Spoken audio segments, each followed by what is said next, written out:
बैसाख के महीने में एक पकवान बनता है शंकर जी का।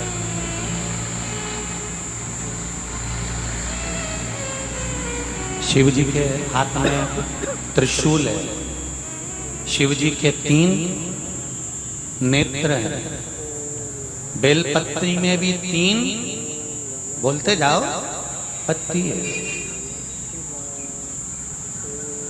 बैसाख के महीने में जो शंकर भगवान को प्रसाद का भोग लगता है उसमें भी 3 ही चीज मिलती है। सत्तू कोई दूसरे महीने में बनता है? जम के तो बोलो नहीं। कब बनता है? यही बैसाख के महीने में। चने की दाल, गेहूं और जौ, इन तीनों को गलाकर सेक कर जो सत्तू तैयार होता है, इसी बैसाख के महीने में परशुराम जयंती के दिन या अमावस्या के दिन या पूर्णिमा के दिन शंकर भगवान को समर्पित होता है और भगवान विष्णु को समर्पित होता है। दुनिया के लोग कहते क्या होता है सत्तू से? सास अपनी बहू से कहती है बेटा सत्तू बना ले, थोड़ा सा सत्तू बाजार से ले आना, 10 रुपए का खरीद कर ले आना। आज सत्तू, आज अपन पूजन करेंगे सत्तू की, अक्षय तृतीया है, थोड़ा सा पूज देंगे, थोड़ा सा भगवान को भोग लगा देंगे, सत्तू का लड्डू बना लेंगे। बोलो री जी सही है कि गलत है?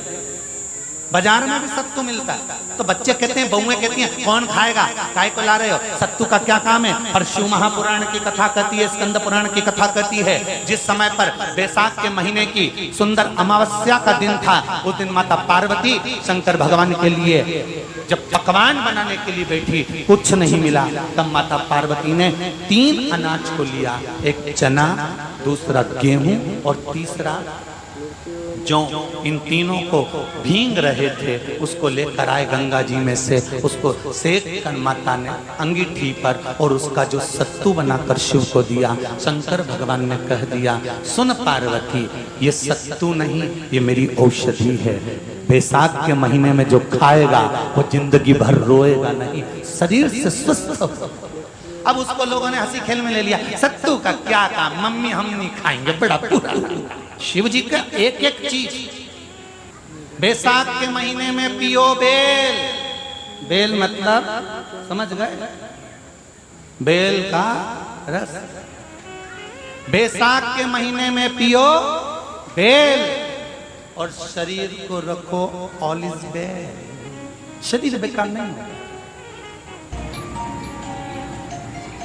शरीर बेकार नहीं हो सकता। अब शिव आराधना तो करो। हाँ, जिंदगी की मोड़ पर शंकर परीक्षा बहुत लेते हैं, बहुत परीक्षा। एक सुंदर संवाद आता है स्कंद पुराण, शायद आप लोगों ने सुना होगा, सुना हो तो भी सुन लो, नहीं सुना हो तो भी सुन लो। कांकी नगर में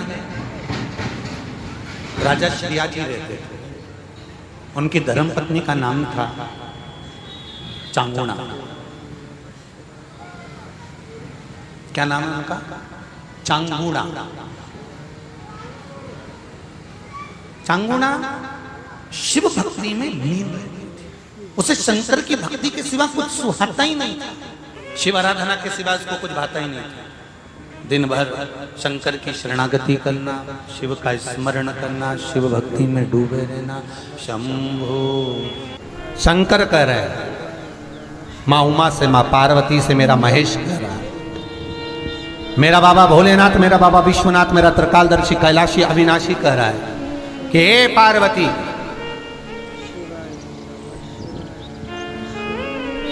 एक बीला, एक बेल जो मुझे समर्पित करता है, और समर्पित करने के बाद उस बेल की महत्वता देखिए, जो बैसाख महीने में बाबा शंकर को जो चढ़ाया जाता है और 1000 अश्वमेध यज्ञ का पुण्य फल हम प्राप्त कर लेते, मात्र एक फल चढ़ाकर, मात्र एक फल चढ़ाकर। हे पार्वती,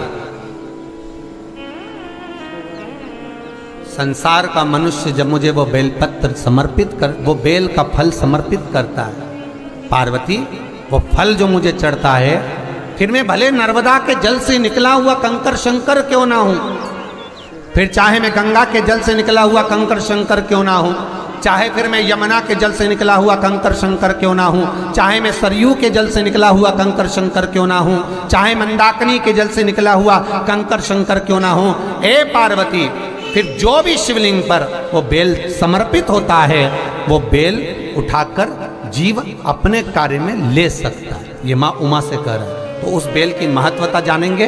अब अपन उस बेल को जानने के लिए वापिस स्कंद पुराण में चले तो स्कंद पुराण में लिखा हुआ है कि जो बेल बैसाख के महीने में शंकर को चढ़ाया जाता है वो बेल का फल उठाकर रख लिया जाता है। बैसाख के महीने में उस चढ़े हुए, बाकी के आपको बेल का फल खाना हो तो बात दूसरी, पर चढ़ा हुआ जो बेल का फल है वो पूरा बैसाख नहीं खाना। बैसाख के बाद में अगला जो महीना आए उस महीने के अंदर उस फल के अंदर का गुर्दा निकालकर उसको सुखा लीजिए और सुखाकर जिस व्यक्ति को पथरी की बीमारी हो और जिस व्यक्ति को पेट में बहुत भोजन पचता ही नहीं है, पूरा शरीर पाचन क्रिया बेकार हो गई, उस व्यक्ति को केवल 7 दिन तक शंकर पर चढ़ा हुआ वो बेलपत्र प्रदान कर दीजिए। पथरी भी बाहर और पाचन क्रिया भी ठीक, जिंदगी भर तकलीफ नहीं। उस बैसाख में उस फल की इतनी महत्वता बाबा भोलेनाथ स्कंद पुराण, लिंग पुराण, नर्मदा पुराण, पद्म पुराण के अंतर्गत, शिव महापुराण के अंतर्गत वर्णन कर उसकी महत्वता है। वो बेल का फल साधारण नहीं हो सकता। अब मंदार का जो पुष्प होता है, आंकड़े का जो फूल होता है, एक सफेद कलर का भी होता है और एक गुलाबी कलर का भी होता है। देखा है आप लोगों ने? बोलो, जम के बोलो, देखा है ना?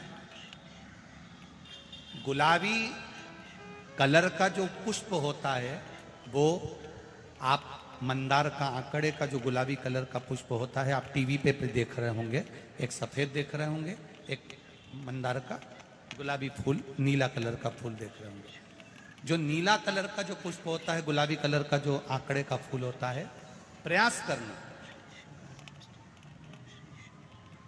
जब किसी विषम परिस्थिति में फंस गए, विषम परिस्थिति, जब आपको लग रहा है कि मुझे बहुत भय लग रहा है, कुछ बुरा होने वाला, आपको लग रहा है आज मेरी उल्टी आंख बहुत फड़क रही है, कुछ गड़बड़ होने वाला, आपको लग रहा है मेरी सीधी आंख फड़क रही, कुछ गड़बड़ होने वाला, तब केवल वो नीला जो गुलाबी पुष्प है मंदार का, उसको कहीं से लाकर शिवालय में अशोक सुंदरी वाली जगह पर स्पर्श कर कर शिवलिंग पर आप चढ़ा दीजिए।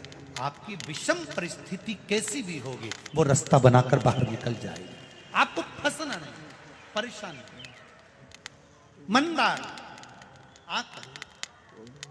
सफेद आंकड़े का पुष्प भी भगवान शिव को समर्पित होकर, जैसे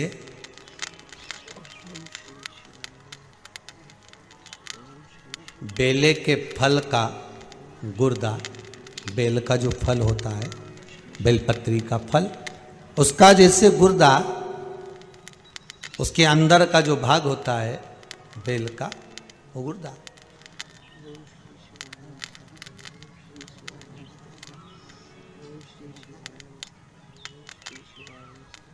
उसको अग्नि में जलाकर उसकी भस्म तैयार कर कर छान कर जब जब आपके यहां विद्वान ब्राह्मण शिव जी का अभिषेक कराते हैं, पूजन कराते हैं, तो उसमें लिखते हैं पूजन के साहित्य में बेलपत्री, धतूरा, दुर्वा, ये उसमें नीचे लिखेंगे भस्म। लिखते कि नहीं लिखते? लिखते हैं ना, भस्म अभिषेक में चाहिए रहती है। तब उस भस्म का थोड़ा सा भी भाग आप अगर शिव को समर्पित कर रहे हो तो ये जान लें कि शंकर मनवांछित फल प्रदान कर रहे हैं। शिव फल प्रदान कर,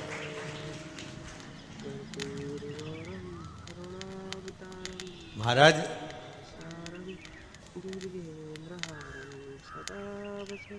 बेलपत्री के वृक्ष के नीचे बैठकर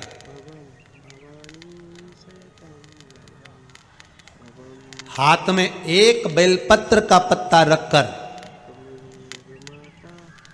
आप पंचाक्षर मंत्र नमः शिवाय, ओम नमः शिवाय या श्री शिवाय नमस्तुभ्यम या महामृत्युंजय मंत्र का स्मरण कर रहे हो, पर डंडी का भाग अपनी ओर, बेलपत्र की बीच वाली पत्ती का भाग बीच वाली उंगली की ओर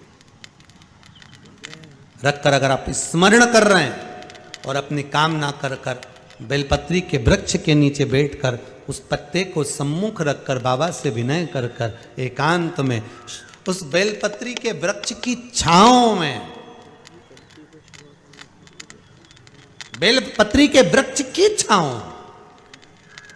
आप कामना कर कर उस पत्ते को शंकर भगवान के ऊपर समर्पित कर रहे हैं, तो ये जान कर रखें कि पार्वती और शिव का मिलन करवा रहे हैं और अपनी मनवांछित फल कामना पूर्ण करवा रहे हैं।